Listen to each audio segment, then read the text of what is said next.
Blackburn Law Firm, lifeplanlaw.com, and I invited you all here. And Colleen is another lawyer with our firm, so she's helping us out here today.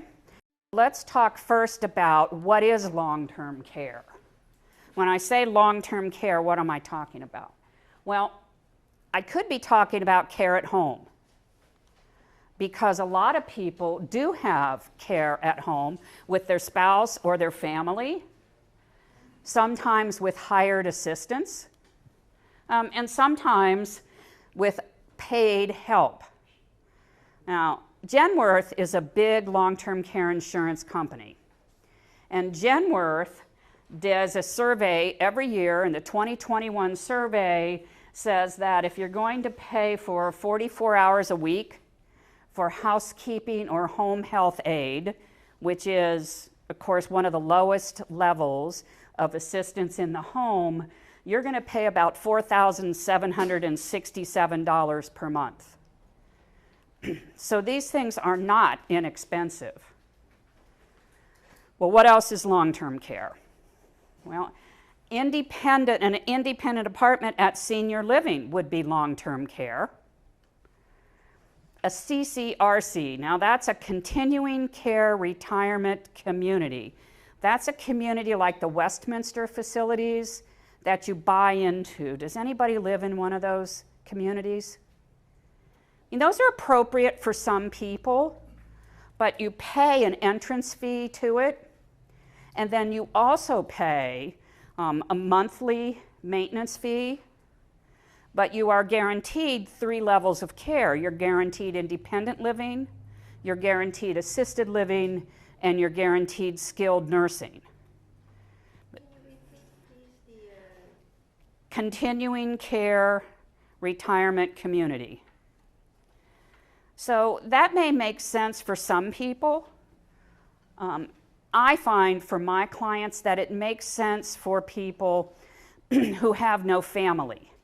They have some pretty significant assets, and they can pay $125,000 or $150,000 or more entrance fee, plus the monthly fees, but they have nobody to rely on if something happens, and so they feel secure in a CCRC where they are accustomed to the folks that are there and they are guaranteed services. So that's appropriate for some people, and it's pricey. You can also get rental apartments in senior living. My father was at Addington Place, which is down on the Bayway, at a rental apartment. The Fountains is a rental apartment. Grand Villa is a rental apartment. The Princess Martha, etc. So those are available as well. These particular facilities will provide security and meals, usually at least 2 meals a day. They provide housekeeping and some transportation services and activities. So in many ways, these are very nice facilities. I mean, it was a big help for my father to live there because he had been living alone. And while he got along okay, and he didn't need anybody to help him with his activities of daily living or anything, he got a lot more socialization living in a community. So, that's available. But there's no personal assistance at this level. There's no personal assistance at the level of independent apartment living. So what's the next level? The next level, in my mind, would be assisted living. That could be still an independent apartment. It could be a private room at a home-like environment or a larger kind of facility, or it could be a shared room in the same kind of facility. According to the Genworth survey, an assisted living facility will cost $4,000 a month on average. Now that's for one person. So more care is going to involve more cost. And that's, the $4,000 a month is pretty much the lowest level of care and the monthly rental, but of course it includes meals and assistance. Now, one thing that I hope you leave here with is that memory care is assisted living care. I get a lot of calls from people, and the marketers at these facilities are not going to make this clear to you. When someone has memory problems or dementia, a lot of these assisted living facilities will market themselves very heavily for memory care. And then they will tell you, we take Medicaid. Okay, this is not a nursing home. Nursing homes do not call themselves memory care. Nursing homes will care for people with memory issues, but they don't call themselves memory care. That's assisted living, and I'm going to talk a little bit about Medicaid benefits, but let me just tell you flat out, Medicaid will not pay 100% of memory care in an assisted living facility. This is like any other assisted living. You have to pay the room and board portion of your own care. Well, what else? Nursing home care. When we think about long-term care, most of us are thinking about nursing home care. Sometimes we call that skilled nursing care or rehab services. Now, both of those are a little different. Skilled nursing and rehab services are, in a way, a little bit different. Welcome. So nursing home care, whether we call that skilled nursing care or rehab care, is going to provide 24-hour-a-day personal care and services. And it may also provide literally skilled care for that. According to the Florida Department of Children and Families, the average private pay rate in Florida for nursing home care is $9,703 per month. Okay. So, $120,000 a year disappears in paying for nursing home care.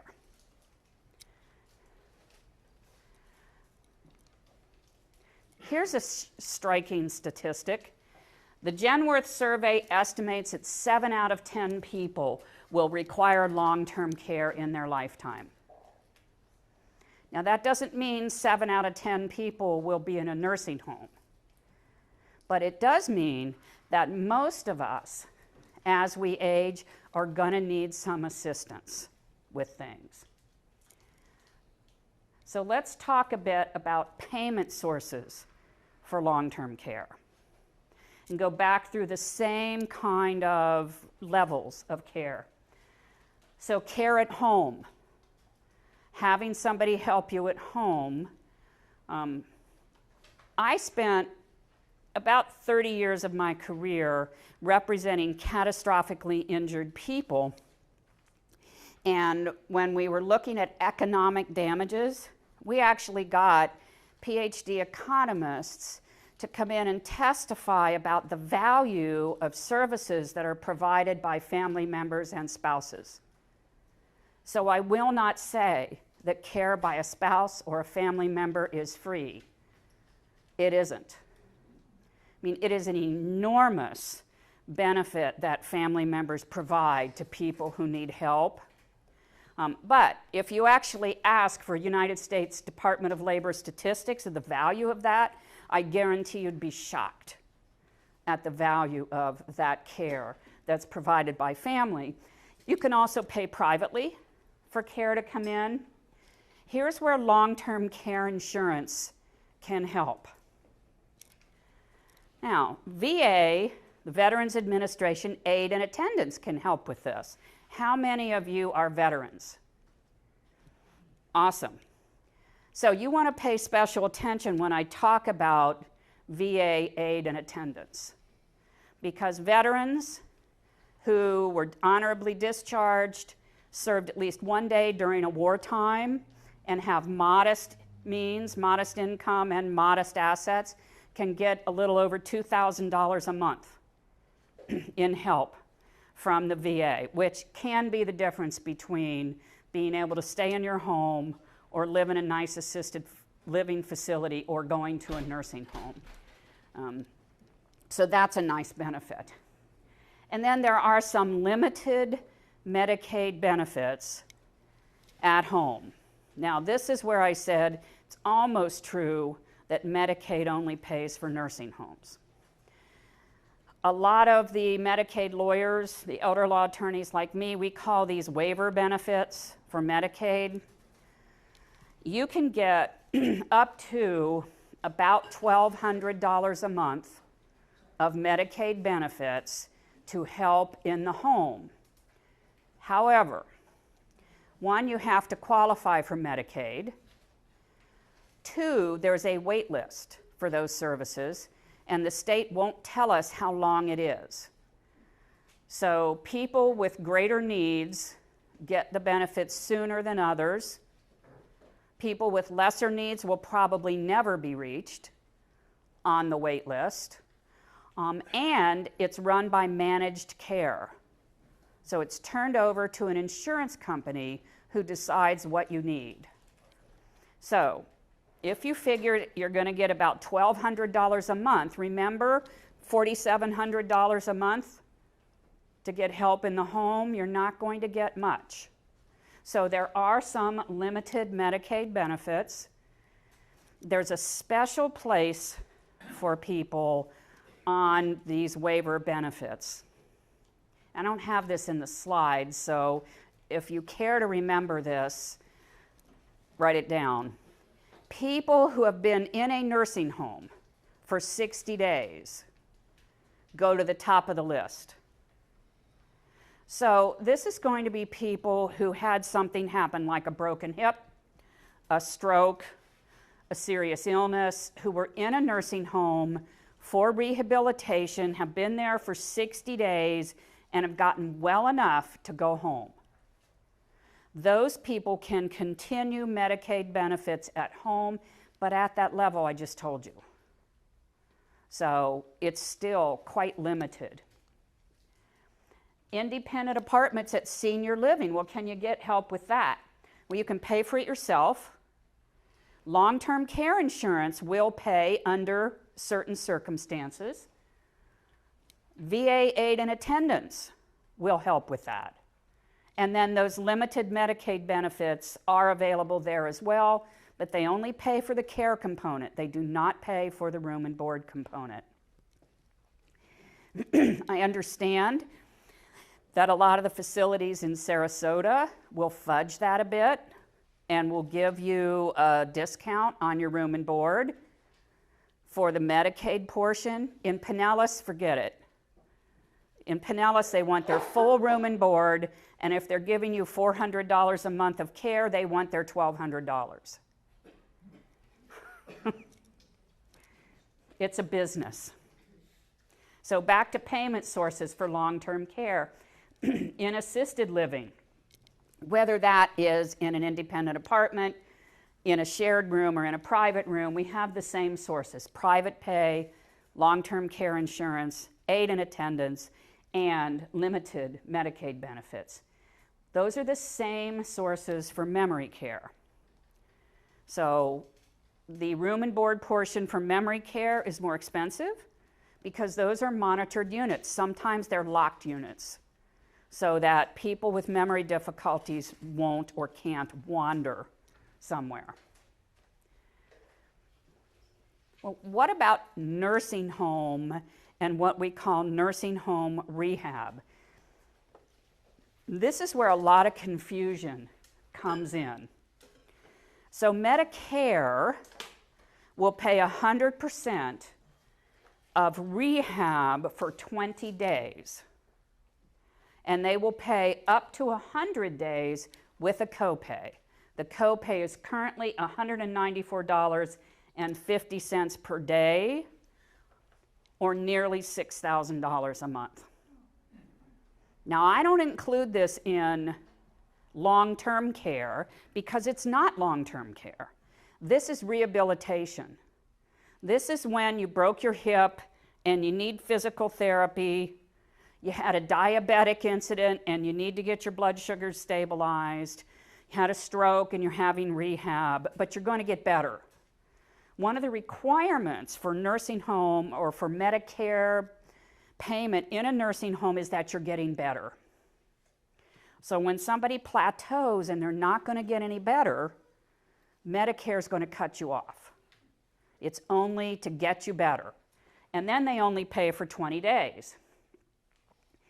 If you have original Medicare and a supplement, the Medigap policy, the supplement policy will pay the copay. But here's the warning.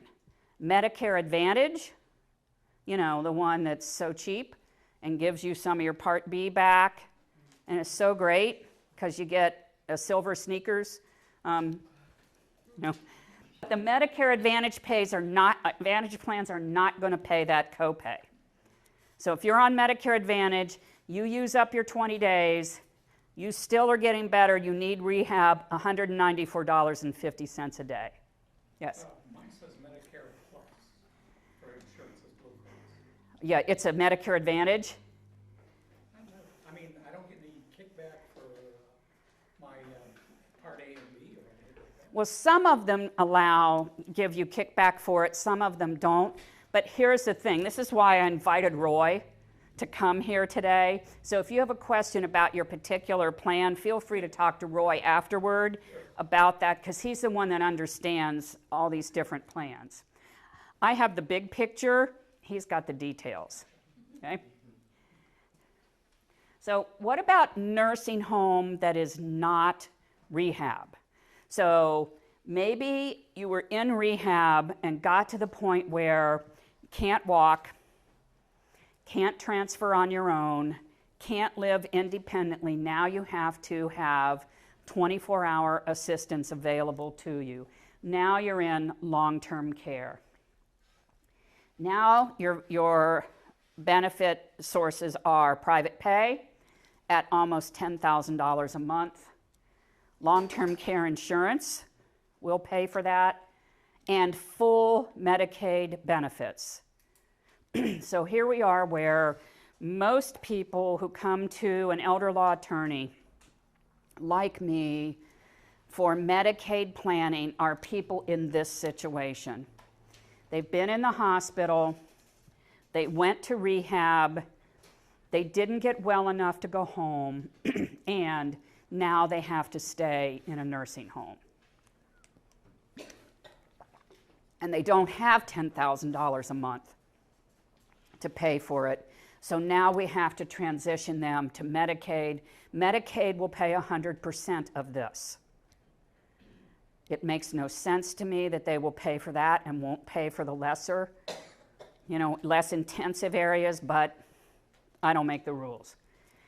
So that nursing home care, both rehab without a supplement insurance. There are people who have Medicare Advantage plans because they simply can't afford to pay $200 or $250 a month for the supplement insurance. And so when they end up where they need to stay in a nursing home for rehab, they can't pay the $195 a day copay either. So we can help those people qualify for Medicaid so that Medicaid will pay the copay. Do know something about qualifying for VA aid and attendance. So you have to have served at least one day during a wartime. So that's either right now, I don't think there are too many Korea vets still around, some. I don't think there is even a single World War II vet still around, but Vietnam vets are certainly here. And the first Iraq War, when it began, I think it was 1990, up through the present counts as a wartime. They've never declared an end to it. So anybody who has served during that time would qualify. You don't have to have served in theater. So you don't have to have gone to Vietnam. You just have to have served during the Vietnam era. You have to be 65 years or older with a limited income. The income is a balancing test, difference between your income and what you're paying for care and medical. Now, if you're a retired colonel, you're not going to qualify on a full pension. So, but people with modest incomes certainly can qualify. You have to need assistance with your activities of daily living, or you have dementia or Alzheimer's, and you have to have under $137,400 in assets outside your home and your auto, so cash assets of $137,400. Now, the application for this is available online. You don't have to have an attorney to do it. And the veteran aid organizations will help you with it. Pinellas County has a veteran services office where the people are extremely knowledgeable and extremely good at helping folks with this and with all things veterans. Now, the other thing I know something about is qualifying for Medicaid long-term care benefits. This is where you're probably going to be confused in 5 minutes. Why it is so complicated, I can't tell you, but there are 2 tests for Medicaid. One is an income test, the other is an asset test. So for income, you have to have $2,523 or less in income. However, if you have more than that, don't worry about it. Because there's a technique that we can use called a qualified income trust, where we can take your $3,500 a month, put it into a qualified income trust, and bingo, you qualify. So that's the income test, but don't worry about it. Right. What you do have to know is that basically all of your income, except $130 a month, is going to go to the nursing home. $130 a month is called the personal needs allowance. Once again, I didn't make the rules. Don't ask me how somebody takes care of their shampoo needs for $130 a month, but you know, they probably don't buy shampoo at the stylists. If you have a spouse, you can divert somewhere between $200 and $3,400 to your spouse of your income in the nursing home, and that is a really complicated calculation, but know that you don't impoverish your spouse. You can divert some money. It won't be enough, but you can divert some. Now, what's really important here is to know that income from your retirement accounts is income, not asset. So if you have a retirement account, the very first thing we'll do is start taking distributions from it, because then the distributions will be income, but you preserve the principal of it. So you do not have to liquidate your retirement account. You do not have to sell your home. That's the asset test. Here's the scary piece. You have to have assets under $2,000. Yikes. Yeah. But believe it or not, we can get you there. First, your home and your automobile are exempt. So you will not lose your home in Florida. Other states will take your home, but not Florida. So that's exempt. That $2,000 does include your cash, your investment accounts. It includes the cash value of your life insurance. Now, if you have whole life where it is accumulating cash value, I'm pretty sure you're going to have to liquidate that to qualify for Medicaid. We might be able to change the owner to your spouse, but that's about the only way we can preserve your life insurance. Your annuities. Yes, unless it's an IRA annuity, that counts against you. So the likelihood is you're going to have to liquidate your annuity. Now this one's in red. Imagine why. Please pay attention. There is a 5-year look back for gifts. You cannot get down to $2,000 by giving money away.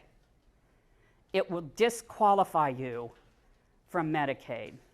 Now, this can include putting joint owners on your bank account, putting your kids on your bank account. Okay, don't recommend that. I don't recommend that for lots of reasons, but that's a big one. It includes giving your kids a debit card.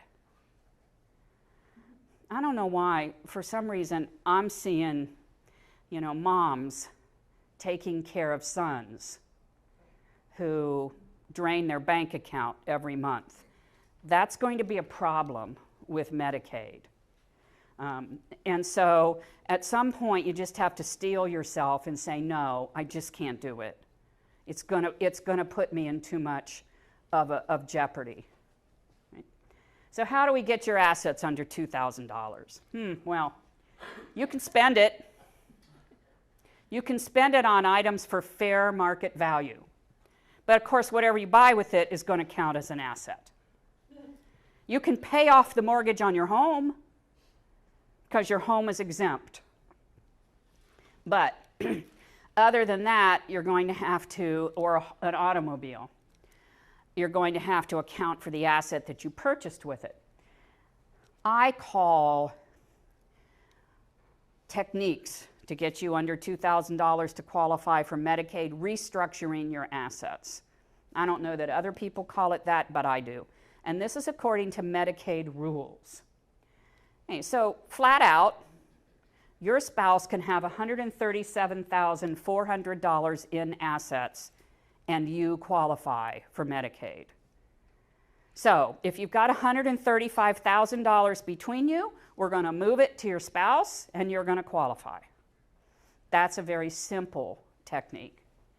Well, what if you have more than $137,400? Well, in Florida, there is an unlimited spousal exemption for transfers between spouses. Unless the legislature takes it away, we can move any amount of money from one spouse to the other, and the ill spouse will qualify for Medicaid. Now, what that requires is for the community spouse to refuse to contribute to the ill spouse. We call that spousal refusal. Medicaid accepts it. It's unpleasant.